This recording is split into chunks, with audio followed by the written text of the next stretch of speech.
பூதப்பாண்டி அருகே உள்ள மண்ணடி மலையடிவார குடியிருப்பு பகுதியில் செவ்வாய்க்கிழமை மாலை ஒரு ஆட்டை மலைப்பாம்பு ஒன்று சுற்றி வளைத்து கொண்டு விழுங்குவதாக அப்பகுதியினர் அலக்கியபாண்டிபுரம் வனத்துறையினருக்கு தகவல் கொடுத்தனர். அதைத் தொடர்ந்து வனத்திறகர் சுப்பிரமணியம், வனவர் ராமலிங்கம் மற்றும் ஊழியர்கள் சம்பவ இடத்திற்கு விரைந்து சென்று பார்த்தனர். அப்போது அந்த மலைப்பாம்பு சுமார் 15 கிலோ எடையுள்ள ஆட்டை விழுங்கியபடி கிடந்ததை கண்டனர். அந்த ஆட்டின் கொம்பு பாம்பின் வயிற்றில் சிக்கி உள்ளே செல்லாததால் பாம்பு திணறியபடி நகர முடியாமல் கிடந்தது.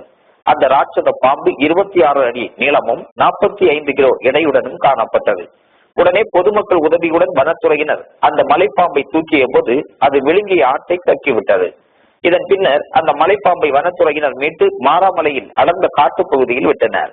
இந்த பாம்பு 18 நாட்களுக்கு முன்பு இதே பகுதியில் 7 கிலோ எடையுள்ள ஒரு ஆட்டுக்குட்டியை விழுங்கியது. அப்பொழுது மக்கள் கூச்சலிட்ட போது அந்த பாம்பு அருகில் உள்ள பழையாற்றில் குதித்து தப்பிவிட்டது. தற்போது அந்த பாம்பு பெரிய ஆட்டை விழுங்க முயன்ற போது அது நகர முடியாமல் சிக்கி மாட்டிக் கொண்டது குறிப்பிடத்தக்கது.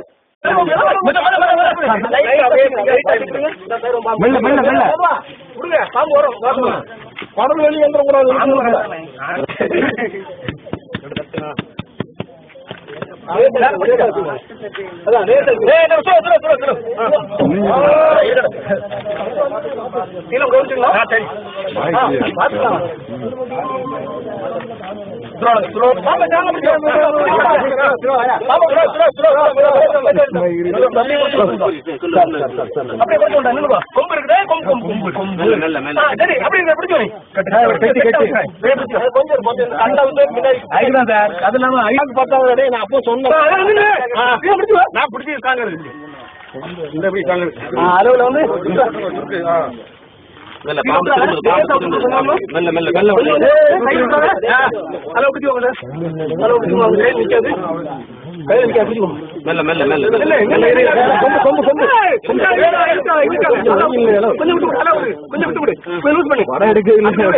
ஓடலாம்.